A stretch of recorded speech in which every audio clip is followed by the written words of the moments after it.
Good morning, everyone. Hopefully you're having a lovely day so far. I am not quite ready to get to 8.2. I want to go through a few more things with 8.1. And if you guys had an opportunity to go through some of those questions from last day, you let me know if you had any problems that you ran into. I assume you can hear me. You're saying good morning, but let's go with green checks anyways, just so we can make sure we're doing okay. So I left you guys with the first section in the learning guide, and there was a few slides that I didn't get through last day, so I'll go through those. But I don't think they had a huge impact on the questions in the learning guide, so you guys will probably be all right to get most of those done. Just one question, that's okay.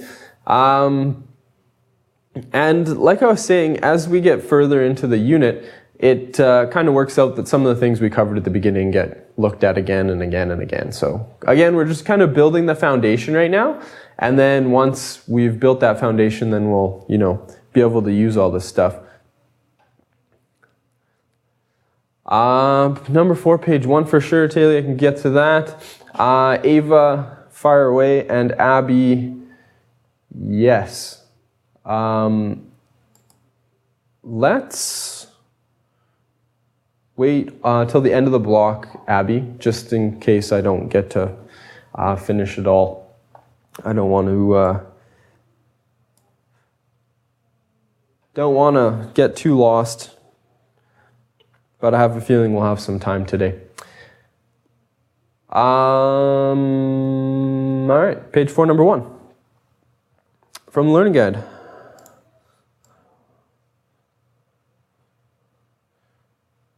Are we going to run into this problem where our learning guides are different pages? Because page 4 I have, Taylor, I don't see a number 1. Unless you mean the first question on page 4, which is number 6.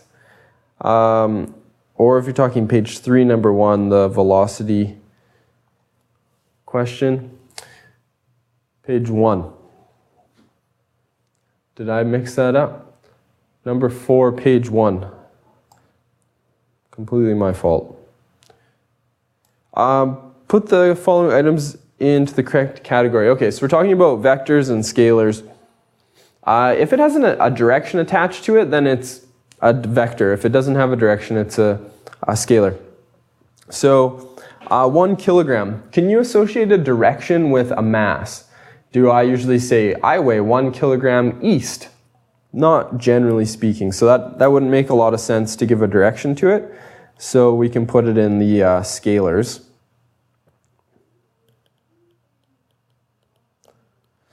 So remember, vectors have a direction associated with them. 10 kilometers per hour.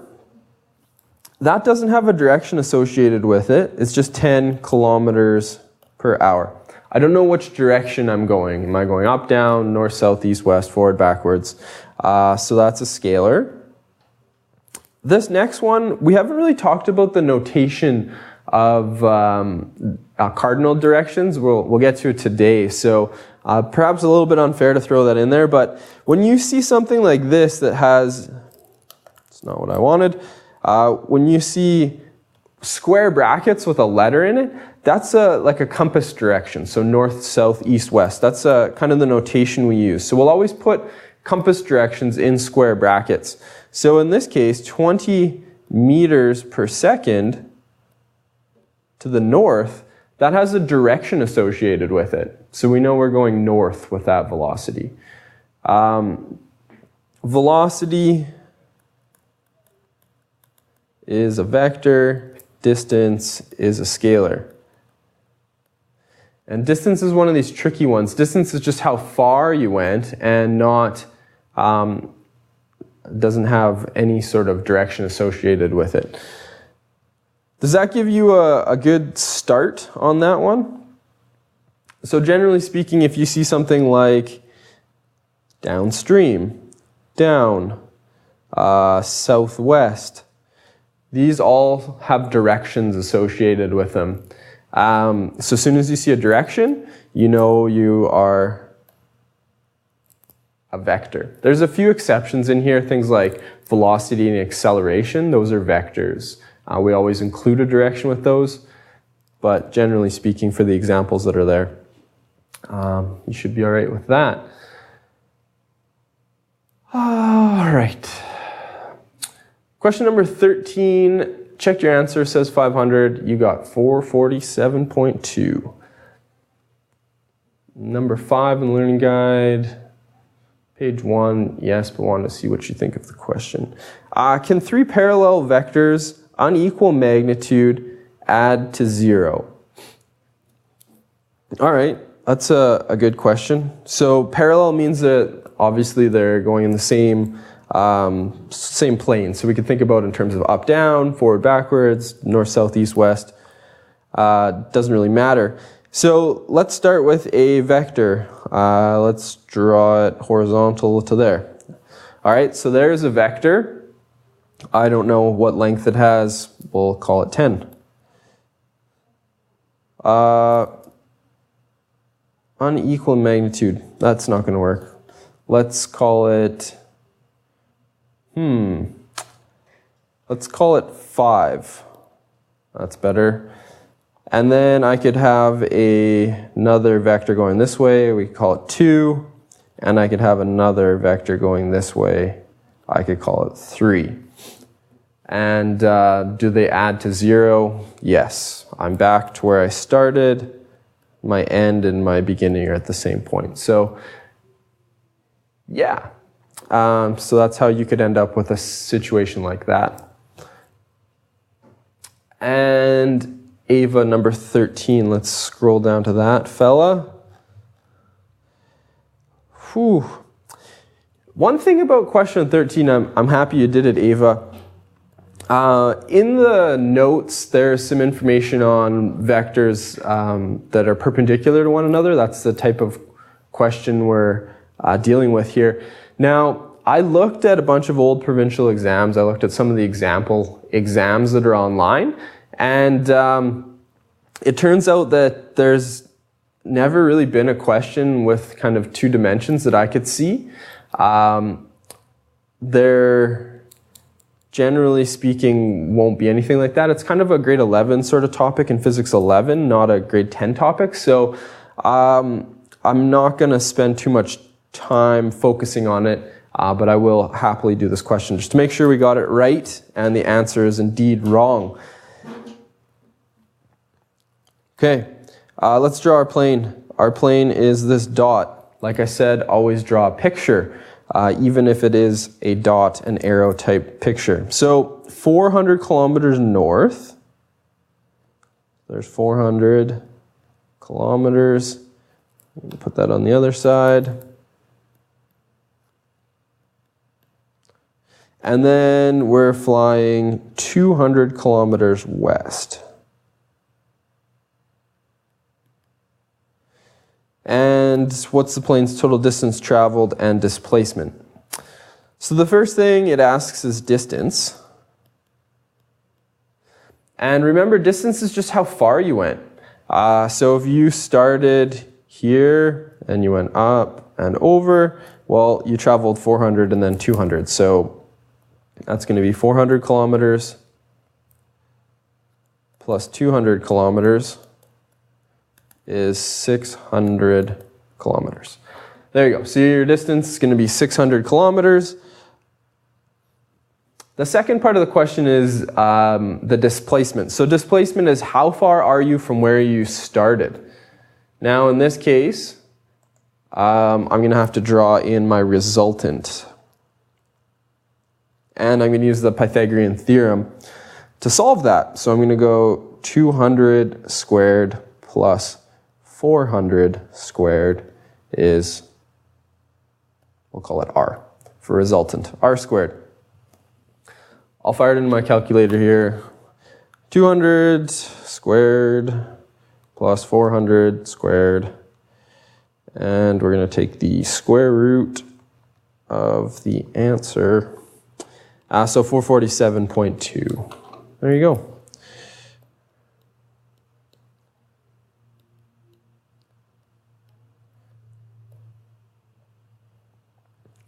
So that is your displacement.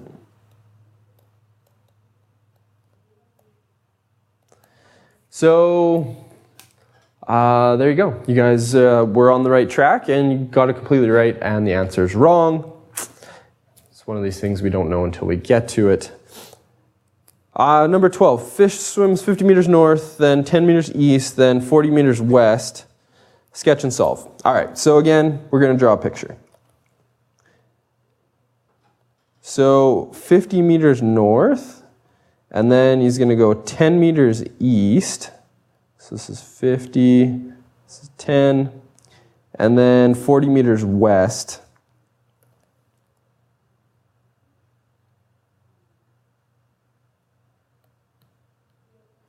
Sketch and solve. All right, so we're looking for the resultant, and we're going to draw this triangle here. So I'm going to redraw this triangle with a complete set of information. So I started there, and I went 50 meters north. Now, there's no other vectors in the north-south direction, so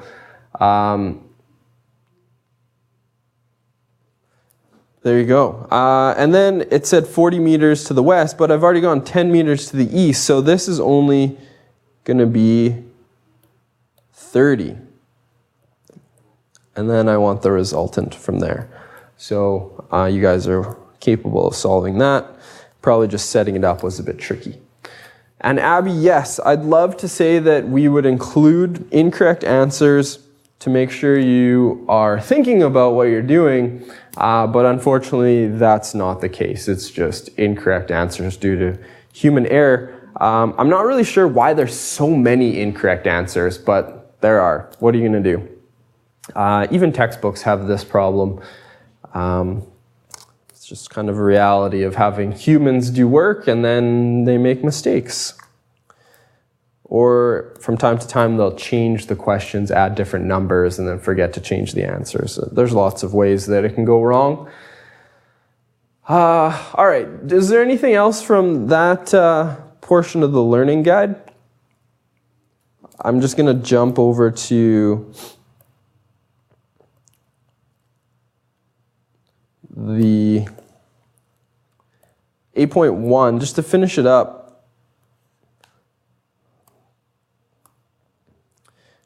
I went through the majority of it last day, but there was a few things I didn't get to that I just wanted to run through real quick. So we did end up here, distance displacement, and we started talking about the difference between the two. Remember, distance is kind of like the odometer on a car. It just counts up. It doesn't care what direction you're going. It's just counting, moving, and you stop, and then it stops. That's what distance is. Displacement is your change in position. So if you started somewhere and you ended somewhere else, how far did you go from where you started to where you ended? That was your change in position, from where you started to where you ended. It's kind of the difference between those, and they sound really similar, so it can get really confusing. And even I have issues when I haven't seen the stuff for a while. I'll go back to it and I'll kind of look at it and be like, distance, displacement, what am I trying to find here? So just an example quickly of that is between 0 seconds and 15 seconds, the person's displacement. So it's kind of a weird picture where this guy is walking, but he's not walking at the same speed. He's kind of speeding up and slowing down. So you need to pay attention to the time stamps at the top here. So you have 0 seconds, and then I look for the next one. So 5 seconds, he's over here. So in the first 5 seconds, he went to this 20 meter mark, and then 10 seconds, he's here. And then 15 seconds, he's way over here. And then 20 seconds, he's back here again. Use my little laser pointer. Yeah.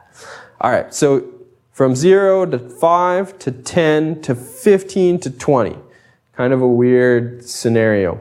Between 0 and 15 seconds, the person's displacement is. So if I was asking for distance, I'd have to add up that, plus that, plus that. But it's not asking that. It's asking the displacement. So the change in position from when I started to where I ended. And in this case, it's asking at 15 seconds, not at 20 seconds.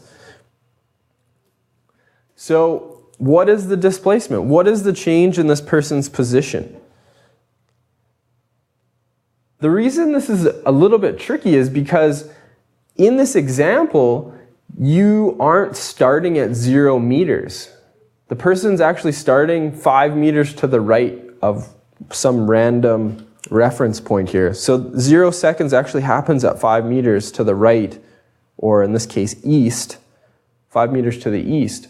So we could answer it two ways, and Alex, you're right. So the person walked 5, 10, 15 meters to the west, or we could talk about signs. So we could give this a negative sign. So I think Abby, you had mentioned something last day, and I said, well, there's two right answers. We could say it's 15 meters to the west, or we could say it's negative 15 meters. They both mean the same thing. And that's what we're going to get into here. And for all of physics, this is very standard throughout everything you do in physics, whether we're talking about acceleration, speed, position, we always use these sign conventions. So 15 meters west is, that's right, well done. So these are the sign conventions for physics. And this is always the case unless it makes sense to do a problem without these. And that'll sometimes happen, but not till grade 11. So if you're dealing with anything to the west, to the left, we always give that a negative sign. Not always, but almost always. If we're dealing something to the east or right, we give that a positive.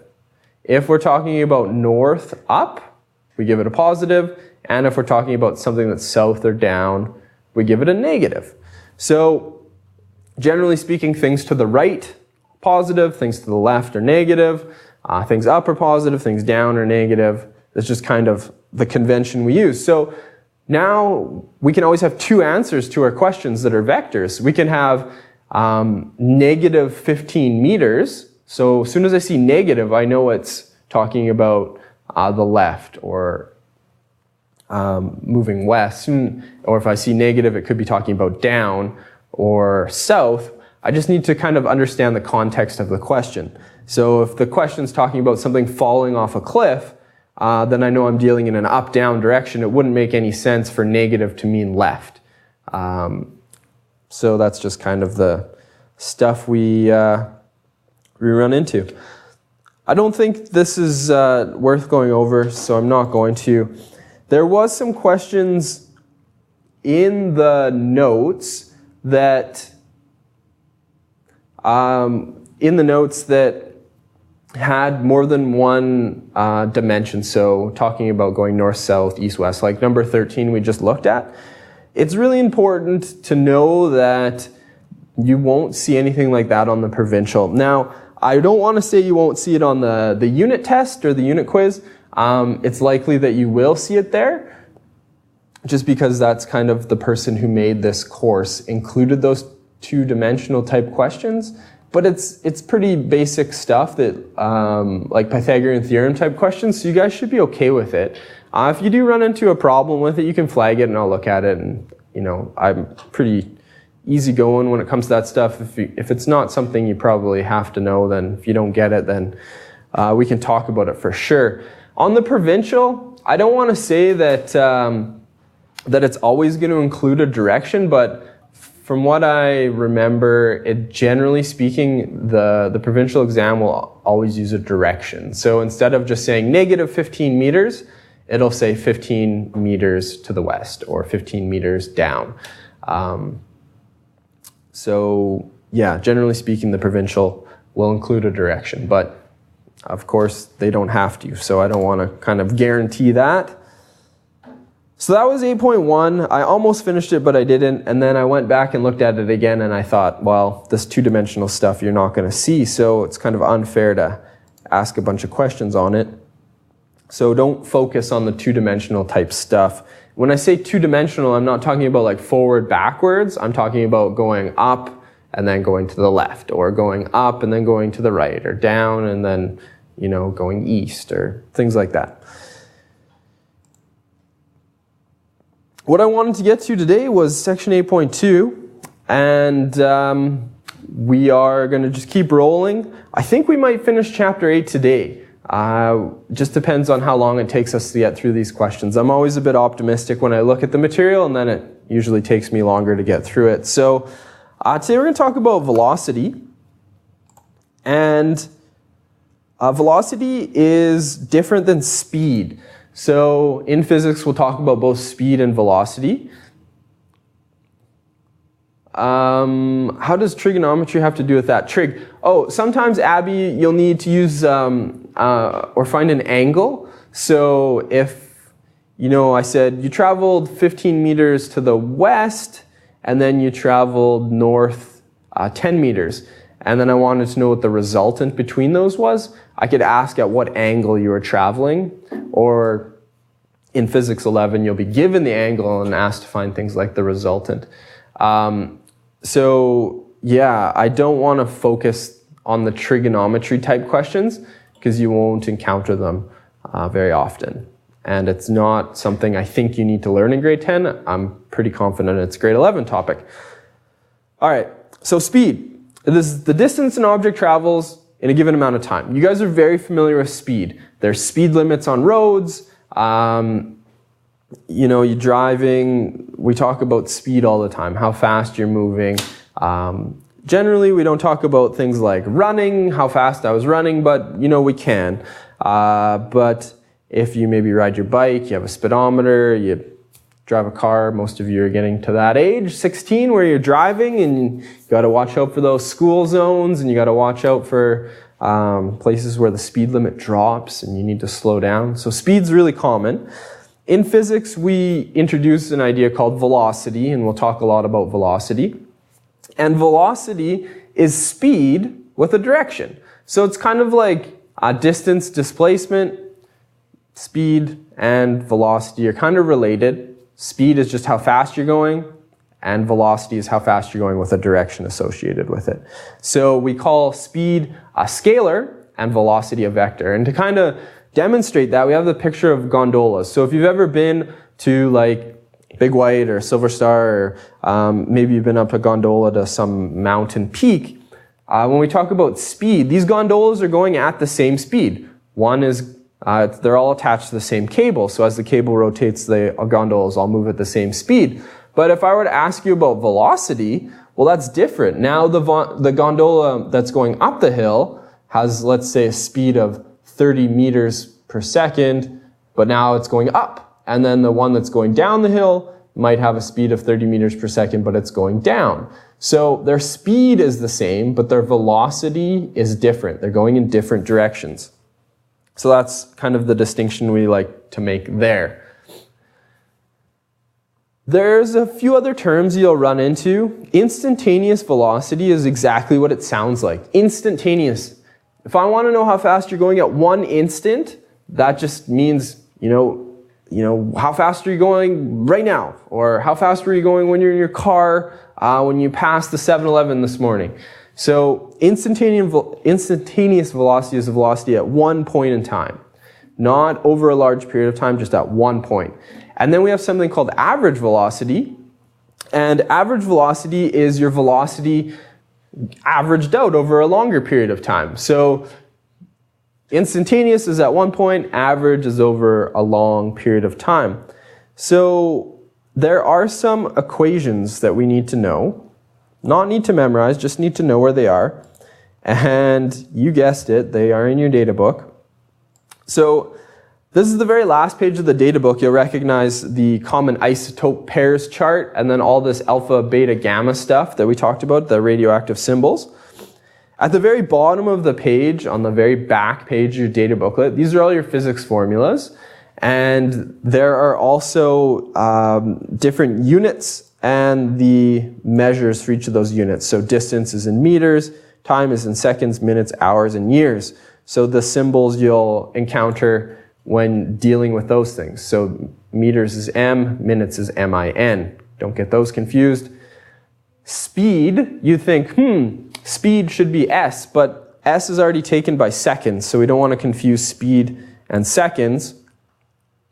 And then year is A, which is somewhat confusing, but it comes from, I'm going to assume it's Latin, that's annum. Year is one annum. Anyways, there you go. So here are all your physics equations. These are the ones we're going to use today. And then when we talk about acceleration in Unit 9, we'll use the additional ones here. So For now, we're going to talk about these three sets of equations. Do you need to memorize them? Of course not. They're here, but after you use them a bunch of times, you'll probably have it memorized anyways. It's just kind of one of these things that sinks into your brain as you see it a lot. So VAV, this all kind of looks quite confusing. So let's just maybe jump over to OneNote here. I was in OneNote, and we'll look at some of these questions. All right, see if we can't define some of the stuff that's happening here. I'm gonna just jumbo this up a little bit, a bit bigger. That's better. You guys can probably see that a lot better. So what is the average velocity of a dog that takes 4 seconds to run forward 14 meters? So the average velocity is how much distance you've traveled in a given interval of time, which sounds really confusing, but if you think about it, if I say I'm traveling 100 kilometers per hour, what distance am I traveling in what given amount of time? If you think about it, 100 kilometers per hour. I'm traveling 100 kilometers every hour. Or if I'm, in a city, 50 kilometers per hour is the speed limit. So that means at that speed, if you drove that speed for an hour, you would cover 50 kilometers per hour, or 30 kilometers per hour. That's what we're talking about here. How much distance are you going to travel in a given amount of time? Now, when we're talking about cars can go really fast. We can travel really long periods of time, and we can travel really far distances. But when we're talking about like humans walking and moving and running, well, I can't really run at 100 kilometers per hour. My body is just not capable of doing that. So instead of units of kilometers per hour, when we talk about people moving, we usually talk about how many meters they travel in a given amount of time, which we use seconds. So that's what's happening here. All right, so the equation on the back of the formula sheet is VAV, which is average velocity. So it's actually a little v. My v kind of looks like a capital one. AV, so the average velocity, VAV, is the change in position over a change in time. So that is this first equation here. Average velocity is change in position over a change in time. So what does that mean in terms of this formula? Well, it's kind of confusing because I have this triangle, which I don't really remember what those things mean, and I have this little subscript AV. What is this all talking about? So let's maybe just kind of define these things here first. The VAV is average velocity. And the triangle means change. Does anybody remember what we used the triangle for in math? What section that was?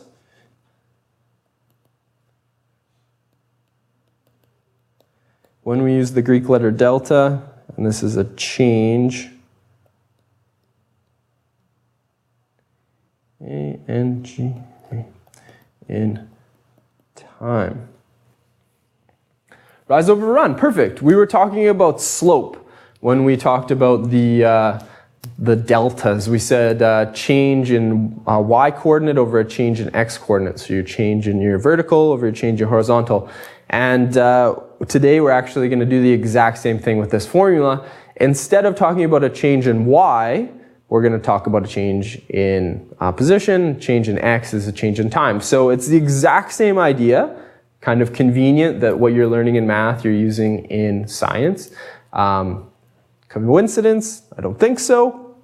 But it's the exact same formula for slope. So we're going to actually talk about some graphs in a little bit. And we're going to actually use this exact formula to do the exact same thing we did with slopes in math, except instead of x's and y's, we're dealing with d's and t's. So same idea. So looking at the question again, we've kind of established what the formula means. What's the average velocity of a dog that takes 4 seconds to run forward 14 meters? Now, one thing that's kind of confusing in using this formula is that we don't really have a lot of information, but it's kind of assumed to be there. When it says a dog runs forward 14 meters, we know the dog is starting at 0 and then it's just going forward to 14.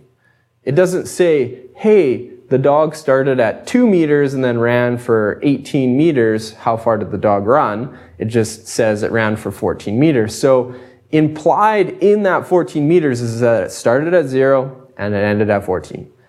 The same thing goes for time. The time is 4 seconds. It doesn't say the timer was going, the person started running at 10 seconds, and then we finished the race at 15 seconds. No, it just says it took 4 seconds. So the initial time you're dealing with is just 0. It doesn't say it, but it's implied in the question. So if you want to make your life a little bit easier, and I don't have a problem with you doing this, you can kind of deal with this question like this. Instead of doing this V average, just think about it as velocity is distance over time. Lose the subscript AV, lose the change, the triangle in front of the D, lose the change in front of the T, just velocity is distance over time. That's fine. You're going to end up at the same spot. So how far did the person go? Well, what do I know from the question? I know that this person took 4 seconds, so that means time is equal to 4.0 seconds. And I know that the person ran forward 14 meters. So the distance is 14 meters. So what am I going to do? Well, I'm going to plug in the distance is 14 here for the D. I'm going to plug in time was 4 seconds for the T. And then I'll continue on from there. So I have 14 meters divided by 4.0 seconds. 14 divided by 4, I don't know what that is. Actually, I do, it's 3.5. Plug it into my calculator anyways, just to make sure. So I end up with 3.5.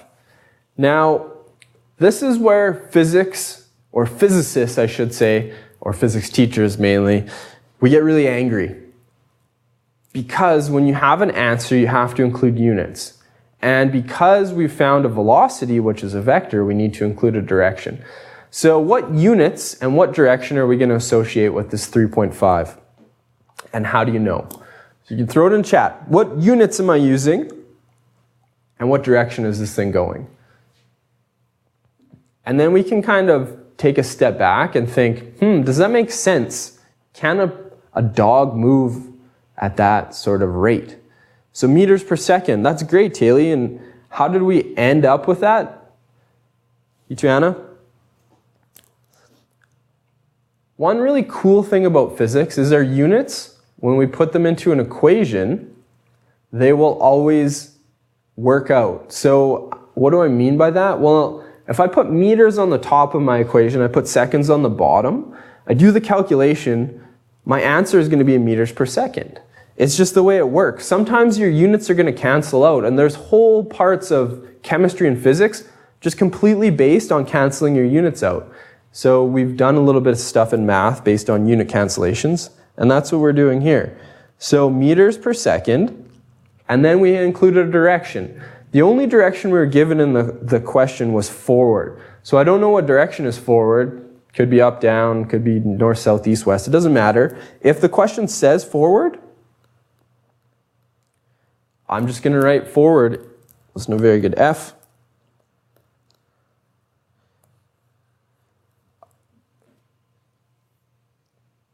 So in physics, units and direction are extremely important.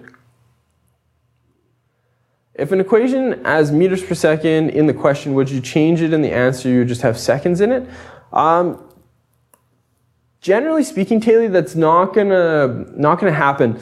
If you have something like meters per second in your question, you're gonna end up with meters per second in your answer. So you're never going to change your units. Whatever is in the question is going to be in your answer. We'll look at some examples of that in a minute here when we start to do some unit conversions. All right, the next question. A boat travels 420 meters east in a time of 120 seconds. What is the boat's average velocity? The most important thing is to just identify what you have in your question. And at a very basic level, if you don't even kind of understand what's going on in the question, like a boat traveling 420 meters, 120 seconds, it's all kind of confusing. If at a very, very, very basic level, you can identify what you're given in the question, you can look at a formula that has those parts to it, you can solve and go from there. So that's what I'm going to kind of do, and it's a really great way to kind of think about physics type problems.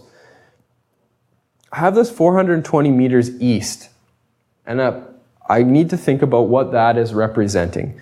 So in this case, 420 meters east is going to be my distance, or the letter D. Then I have 120 seconds. That's how long it took. 120 seconds is going to give me a T for time. And I think it was Alex in math class said, "Hey, Mr. Borden, why do you draw your T's like that? Why, like when I write a normal word, I don't draw my T with like a little bottom to it." It gets back to the idea of physics equations. You can end up something like D is V naught T plus 1/2 AT squared. This is a grade 11 equation, but in this equation, you end up with a T and a plus sign next to one another. So every time I write T, I always put the little bottom on it. It's just good habit, so I don't end up with an equation that looks like D is V naught T plus 1/2 AT squared. Are they T's? Are they plus signs? I don't know. It can get confusing. So it's a good habit to get into, to distinguish your T's from your plus signs. Start with good habits now. All right. The question asks us to find the boat's average velocity. So this is VAV, and I don't know what it is. I'm going to try to find it.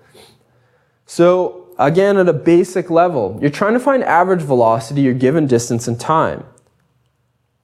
You can just jump to your formula sheet and say, okay, are there any equations here that have average velocity, distance, and time in them? Those are the three things I have: average velocity, distance, time. So if I look, I see that this first one has average velocity, distance, and time, and it's already solved for average velocity. Now, all of these equations have the same letters in them, D, V, and T.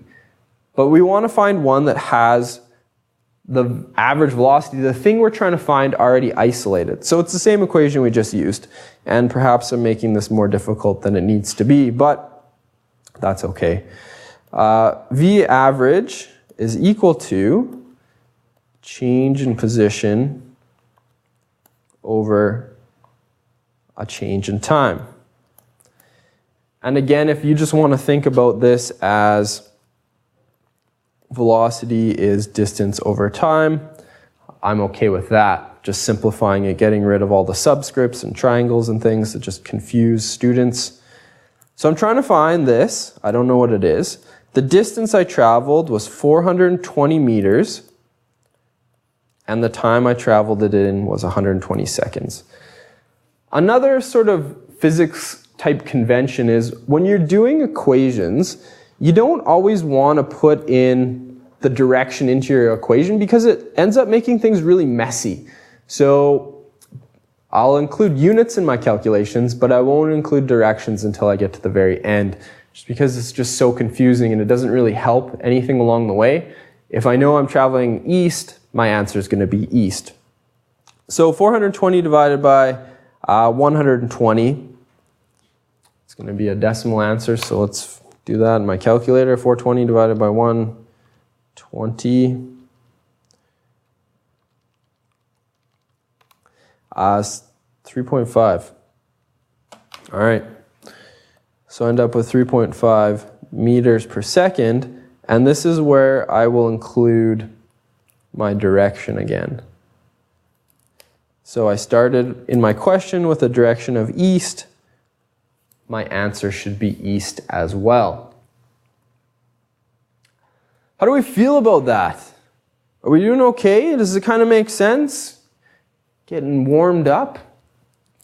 Getting your calculator on? You're good? Good. Yeah, perfect. Again, it starts off pretty basic. You got 3 variable type questions where you're given 2 pieces of information, you're asked to find the third. You've done way more complicated stuff in math, so that's the good news.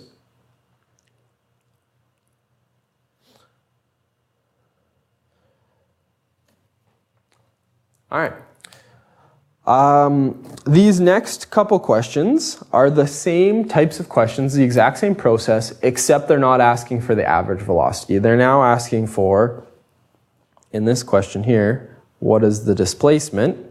So you're looking for D.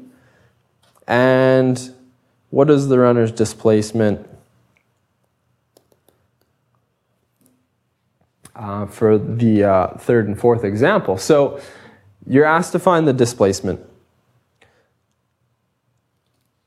What are you given? Well, in this case, I have a bicycle that travels 8 meters every second, and it's important to be able to recognize that meters per second for units represents a velocity, or an average velocity, and I have 15 seconds, which is going to give me a time.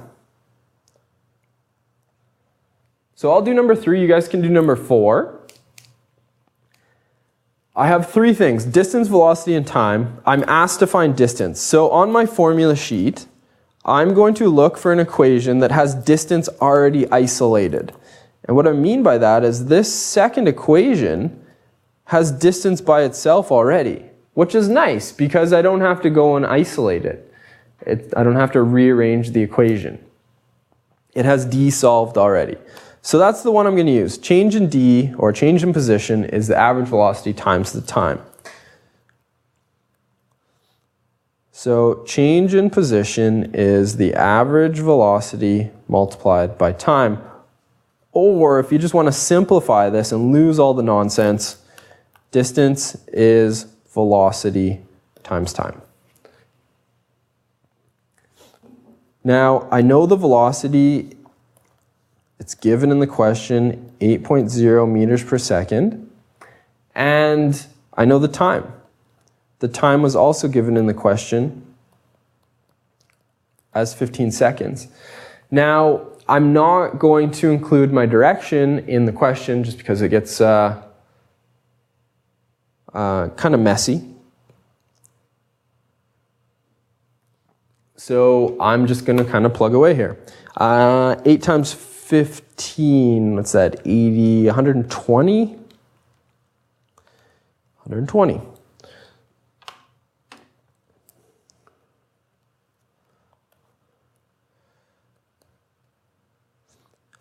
Now, think about our units. I'm multiplying meters per second times seconds, or I'm looking for an answer of a distance, how much displacement, I should say. What was the displacement? So I should have an answer in meters. And that's kind of the unit I was given in the question, was meters. It turns out that I have, if you think about this meters per second as being a fraction, I have meters on the top, I have seconds on the bottom, seconds on the top. They cancel, and I'm left with units of meters. I don't want you to get too caught up in the unit cancellation type stuff yet. If you can just think about it, oh, I'm trying to find a distance, so my answer should be in meters, there you go. One other thing I need to include here is my direction. So in the question, the distance was north, so that means the velocity was north.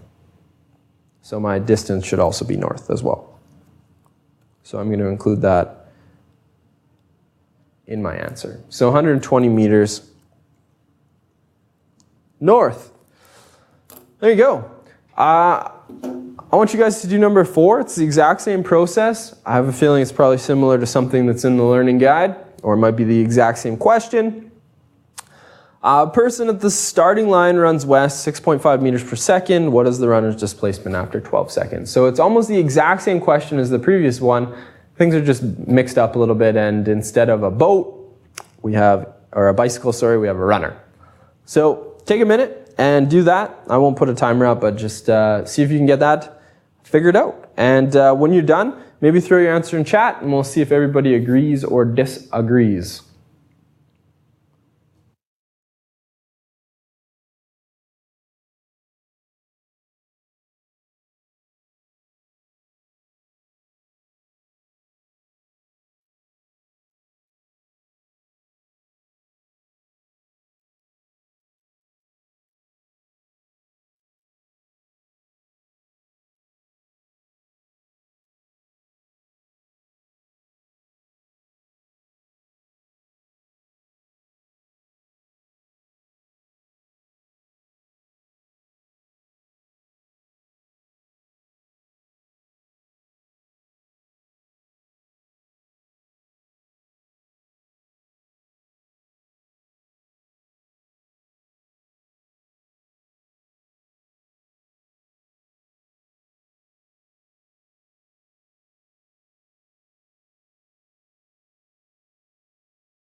And it happens to me all the time when I teach my class at KSS. When I'm trying to put something in brackets, it automatically defaults to one of the little pictures, and I get really frustrated. So I've been there before. Don't sweat it. All right, so we have 91 meters, we have 78 meters, we have a 9 west, and we have 78 west. Yeah, it's just a default in Blackboard. I can turn it off, but it's kind of fun to see the little pictures every once in a while. All right, let's see what we can do here. What information am I given? So I see this 6.5 meters per second. I know that's a velocity.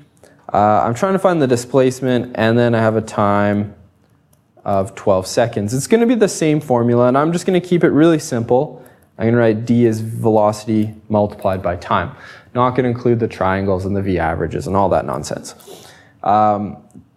Typically, it just gets really confusing. So the velocity was 6.5 meters per second. And again, I'm not including direction just because it's going to make things more messy. And my writing is messy enough as it is. So 6.5 times 12, 78. And I'm looking for a distance. And in the question, the velocity of the person was west. So my answer should be 78 meters west. Oh, you did the one in the assignment. If you haven't noticed, the questions in the assignment are almost identical to the ones in the notes. It's just they switch the numbers up a little bit. So there you go. So that was that. So well done, guys. 78 meters west. Make sure you're including units of meters and then your direction west. Both those things are super duper important. I'm going to jump back to my PowerPoint here. I'll go through a few more slides. I think there's a couple more examples, and then we'll take a bit of a break for a few minutes, and we'll come back and this is actually it for Unit 8.2. We'll look at 8.3 as well. So we did that. Concept check, just thinking. I'm not going to do any calculations here. If you're driving in a car and you glance at the speedometer, what does this tell you? So what is the speedometer actually telling you? Is it talking about a distance, a time, a speed, a velocity, a displacement, a position? which one of all of our fancy vocab terms is the speedometer telling you? It's kind of gives it away right in the name. And then the second one, at the end of a long trip, you know how far you've traveled, and you know how long it took. And this will give you the tools to solve for what. So concept check number 1, you're doing your written driver's test. You're trying to get your L. Yeah, so the speedometer tells you your speed. Exactly. Perfect. And of course, the word speed is right in there. Now, we don't want to confuse it with velocity because velocity has a direction associated with it. So your speedometer doesn't tell you which way you're going. It's just telling you how fast you're going, which we call your speed. How about the second question here? You know how far you traveled because your odometer told you, and you know how long it took because you checked your watch when you left, you checked your watch when you arrived.